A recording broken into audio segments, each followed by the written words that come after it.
నమస్కారం గురుగారు. ఆయుష్మతి భవ.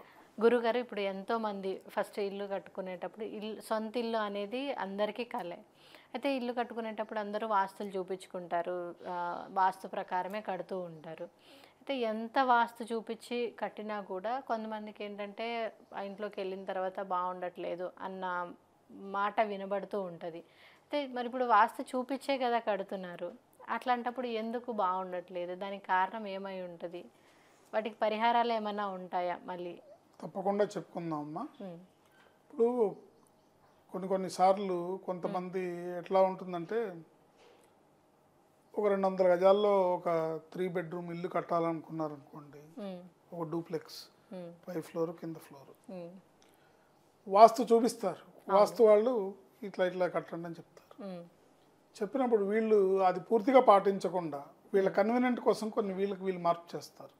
ఓకే. అదే పెద్ద ప్రమాదం అవుతుంది. హ్మ్. ఎందుకంటే చేయకూడని పని చేయకూడదు. హ్మ్. ఖచ్చితంగా 100కి 100 రూపాయలు పర్లేదు అని మెట్ల కింద రూములు కట్టడము, హ్మ్. దాన్ని ఏదో యూజ్ చేయటము, అంటే ప్లేస్ వేస్ట్ అవుతుంది అని ప్లేస్ చెప్పి. వేస్ట్ అవుతుంది, మనకి కన్వీనియంట్గా కావాలని చెప్పి హ్మ్. కొంత వీళ్ళు సొంత తెలివితేటలు చూపించి హ్మ్. కడుతుంటారు. ఓకే. అలాంటివి చేయకూడదు. హ్మ్. ఇప్పుడు మీకు వాస్తు మీద నమ్మకం ఉండే కదా వాస్తు ప్రకారం ప్లాన్ గీయించి మనం ఇల్లు కట్టుకుంటున్నాం. అవును. ఆ ప్రకారమే చేసుకోవాలి. హ్మ్. ఉన్న దాంట్లో అడ్జస్ట్ చేసుకోవాలి. లేదంటే ఇంకొంచెం పెద్ద స్థలంలో కట్టుకోవాలి. హ్మ్. కన్వీనియంట్గా కావాలి, విశాలంగా కావాలి, అన్నీ కావాలంటే ఇంకొంచెం పెద్దగా కట్టుకోవాలి. ఓకే. లేదు కొన్ని సందర్భాల్లో ఖచ్చితంగా వాస్తు నిపుణులు చెప్పిన విధంగానే గృహాన్ని నిర్మాణం చేసి హ్మ్. దాంట్లో వీళ్ళు ప్రవేశించినా కూడా వీళ్ళకి అనుకూలంగా పరిస్థితి లేదు అంటే హ్మ్. మళ్ళీ ఇక్కడ జాతకం చూపించుకోవాలి. ఓకే. అంటే వాస్తు కాకపోతే జాతకం ఇప్పుడు మన ఇంట్లోకి హ్మ్. ఒక పాము వచ్చింది అనుకోండి, అది ఏ దారి నుంచి వచ్చిందనేది చూడాలి కదా. అవును. దాన్ని క్లోజ్ చేయాలంటే హ్మ్. ఇంట్లోకి ఒక పాము దూరింది, హ్మ్. సరే పట్టేసుకున్నాం, అదృష్టవశాత్తు ఎవరికి ఏమవ్వలేదు, పట్టేసుకున్నాం, హ్మ్. దాన్ని ఎక్కడికి చేర్చాలో అక్కడికి చేర్చేసాం, అయిపోయింది. అవును.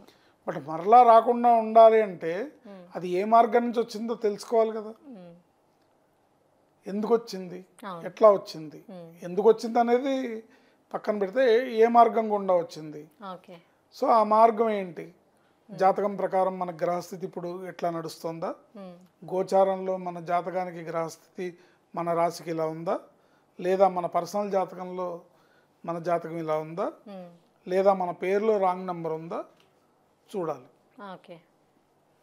ఇవి ఏవి కాదు, హ్మ్. అన్నీ బాగానే ఉన్నాయి, హ్మ్. అయినా కూడా బాగాలేదు అంటే హ్మ్. ఎనర్జీ వాస్తు అని ఉంటుంది. హ్మ్. సైంటిఫిక్ వాస్తు ఓకే. అంటే మన ఇంటికి ఎన్ని ద్వారాలు ఉండాలి, ఎన్ని కిటికీలు ఉండాలి, హ్మ్. ఎక్కడ కిచెన్ ఉండాలి, ఎక్కడ మాస్టర్ బెడ్రూమ్ ఉండాలి, ఎక్కడ టాయిలెట్స్ ఉండాలి, హ్మ్. ఎక్కడ ఎంట్రీ ఉండాలి, ఇవన్నీ సహజ వాస్తు. న్యాచురల్గా మన పెద్దవాళ్ళు చెప్పిన వాస్తు శాస్త్రం ప్రకారం ఏ వస్తువు ఎక్కడ ఉండాలో చెప్పేది అది వాస్తు. వాస్తు. హ్మ్. అయినా కూడా అక్కడ బాగాలేదు అంటే హ్మ్. సైంటిఫిక్ వాస్తుని మనం ఈ రోజుల్లో మనకు అందుబాటులో ఉంది. ఓకే. ఈ సైంటిఫిక్ వాస్తు ఏంటంటే ఎనర్జీ వాస్తు. ఎనర్జీ వాస్తు అంటే ఏంటంటే హ్మ్. ఈ స్థలంలో ఎలాంటి శక్తి ఉంది హ్మ్. అంటే పూర్వకాలంలో మన వాళ్ళు చేసే పద్ధతుల్లో భూమి పూజ కానీ, హ్మ్. తర్వాత శంకుస్థాపన కానివ్వండి, హ్మ్. తర్వాత గృహప్రవేశం కానివ్వండి, ఓకే. అన్ని శాస్త్ర ప్రకారం చేస్తే 99% హ్మ్. నెగిటివ్ ఏదన్నా ఉన్నా కూడా వెళ్ళిపోతుంది. ఓకే. కానీ ఇవాళ రోజు ఏంటంటే తెలిసి తెలియని వాళ్ళు చెప్పేవి కొన్ని, హ్మ్. తెలిసిన వాళ్ళు చెప్పినా పాటించినటువంటి మనుషులు కొంతమంది. ఓకే. ఏం పర్లేదు ఏమవుతుంది హ్మ్. అని ఇష్టానికి ప్రవర్తిస్తే ఇబ్బందులు వస్తాయి. అందుకని ఈ ఎనర్జీ వాస్తు ఏంటంటే ఒక ఇంట్లో ఇప్పుడు ఈ ఇల్లు ఉంది, హ్మ్. ఈ ఇంట్లో ఎలాంటి ఎనర్జీ ఉంది, దీంట్లో నెగిటివ్ ఎనర్జీ ఉందా, పాజిటివ్ ఎనర్జీ ఉందా అని హ్మ్. చెక్ చేసే అవకాశం ఎనర్జీ వాస్తుకు ఉంటుంది. ఓకే. సో నెగిటివ్ ఎనర్జీ 3 రకాలు ఉంటుంది. హ్మ్. నెగిటివ్ అన్నీ బాగున్నాయి, హ్మ్. నార్త్ ఈస్ట్లో ఎంట్రీ ఉంది, చక్కగా ఆగ్నేయంలో కిచెన్ ఉంది, హ్మ్. నైరుతిలో బెడ్రూమ్ ఉంది, అన్నీ బాగున్నా కూడా ఇక్కడ అభివృద్ధి లేదు అంటే కనుక ఎనర్జీ వాస్తు ప్రకారం చెక్ చేస్తే 3 రకాల నెగిటివ్స్ ఉంటాయి. ఒకటి జియోపతిక్ స్ట్రెస్ అంటారు. జియోపతిక్ స్ట్రెస్ అంటే భూమి నుంచి వెలువడే ఎనర్జీ. అంటే ఈ భూగర్భంలో ఇవాళ ఈ 10 ఏళ్ల క్రితం ఈ బిల్డింగ్ కట్టారు, కానీ అసలు 100 ఏళ్ల క్రితం ఈ స్థలంలో ఏముందో, ఓకే, ఓ 150 ఏళ్ల క్రితం ఏముందో, ఒక 50 ఏళ్ల క్రితం ఏముందో ఇక్కడ, అంటే ఆ ఎనర్జీ కూడా కంటిన్యూ అవుతాయి. అది చెక్ చేసుకోవాలి. ఏంటి జియోపతిక్ స్ట్రెస్ అంటారు దాన్ని. అట్లాగే యూవీ రేస్ అంటారు. యూవీ రేస్ అంటే జనఘోష నరదృష్టి. ఓకే, ఇవన్నీ మన శాస్త్రాల్లో ఉన్నవే, బట్ ఆధునీకరించబడి వాటిని తేలిగ్గా కనుక్కునే మార్గాలు మనకు అందుబాటులోకి వచ్చినాయి. ఐఆర్ రేస్ అంటారు. ఐఆర్ రేస్ అంటే ఇన్ఫ్రారెడ్ రేస్ అంటారు. ఈ ఇన్ఫ్రారెడ్ రేసెస్ అంటే ప్రేతశక్తి.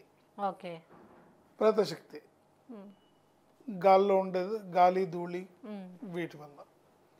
సో ఏముంది ఇక్కడ, ఎందుకని ఇక్కడ అభివృద్ధి లేదు, ఎందుకు ఇక్కడ ఇంట్లో మనశ్శాంతి లేదు, ఇది చెక్ చేసుకోవాలి. చెక్ చేసుకుంటే ఏముందనేది ఐడెంటిఫై చేస్తే దానికి ట్రీట్మెంట్ ఉంటుంది. ఇప్పుడు మనం ఆరోగ్యం బాగాలేదని అపోలో హాస్పిటల్కి వెళ్తే ఫుల్ బాడీ స్కానింగ్ చేస్తున్నారు, ఎక్కడ ఏ ప్రాబ్లం ఉంది, నడుము నొప్పి ఉందని వెళ్ళారు, ఈ నడుము నొప్పికి కారణం ఏంటి మొత్తం స్కానింగ్లో వస్తుందిగా. సో దానికి ట్రీట్మెంట్ చేస్తే తగ్గుతుంది. అలాగే ఈ ఏ ఎనర్జీ ఉందనేది చెక్ చేసుకొని దాన్ని సరి చేసుకోవడం ద్వారా అద్భుతమైన అభివృద్ధి అనేది ఆ కుటుంబానికి దక్కుతుంది. ఆ నెగిటివ్ ఎనర్జీని క్లోజ్ చేసి పాజిటివ్ ఎనర్జీ వల్ల అక్కడ అభివృద్ధి ఉంటుంది, మనశ్శాంతి ఉంటుంది, అన్ని రకాలుగా వాస్తు అనేది పర్ఫెక్ట్గా పనిచేస్తుంది అనమాట. ఓకే, ఇప్పుడు ఇవన్నీ చేయలేము, మాకు ఏదైనా పరిహారం చెప్పండి అనేసి కూడా వస్తుంటారు కదా.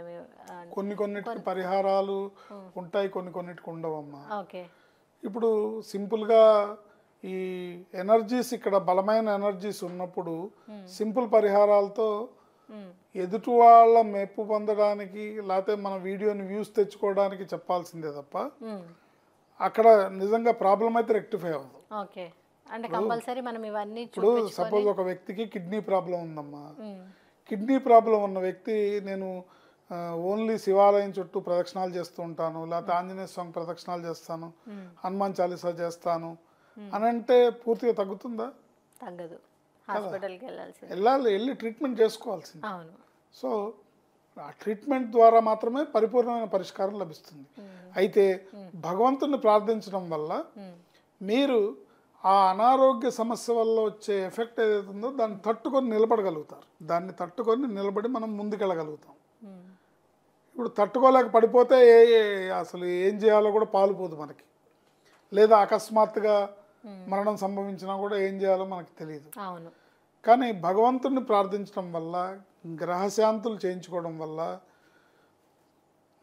భగవంతుణ్ణి ఆశ్రయించడం వల్ల మనకి ఏం చేయాలి, నెక్స్ట్ స్టెప్ ఎటు వెళ్ళాలి, ఏ దారిలో వెళ్ళాలి, ఎలాంటి ట్రీట్మెంట్ చేసుకోవాలి, ఈ వ్యాధికి ఆయుర్వేదం కరెక్టా, ఒక దారి అనేది దొరికి రెక్టిఫై అవుతుంది.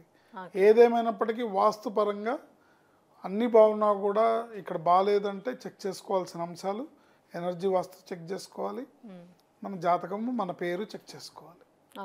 ఇలా చేసుకోవడం ద్వారా మాత్రమే ఆ ఇంట్లో అన్ని శుభకార్యాలు జరుగుతాయి, ఆ ఇంట్లో అన్ని శుభ పరంపరలు కొనసాగి ఆ ఇల్లు అభివృద్ధిలోకి వస్తుంది. ఒకళ్ళు ఒక ఇంట్లోకి వెళ్ళంగానే మాకు ఇంట్లో బాగా కలిసి వచ్చిందండి, ఈ ఇంట్లోకి వచ్చినాకే మేము అక్కడ స్థలం కొన్నాం, అక్కడ పొలం కొన్నాం అంటారు.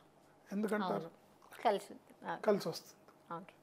ధన్యవాదాలు గురుగారు. ఎవరైనా అంటే వాస్తుపరంగా ఎలాంటి సమస్యలతో అయినా బాధపడుతూ ఉంటే గురుగారిని సంప్రదించాలి అనుకుంటే స్క్రీన్ పైన ఉన్న నంబర్స్కి కాంటాక్ట్ అవ్వండి. అండ్ ఈ వీడియో కనుక మీకు నచ్చినట్లయితే లైక్ చేయండి. అండ్ మరిన్ని ఇలాంటి వీడియోస్ కోసం మా ఛానల్ని సబ్స్క్రైబ్ చేసుకోండి. Thank you.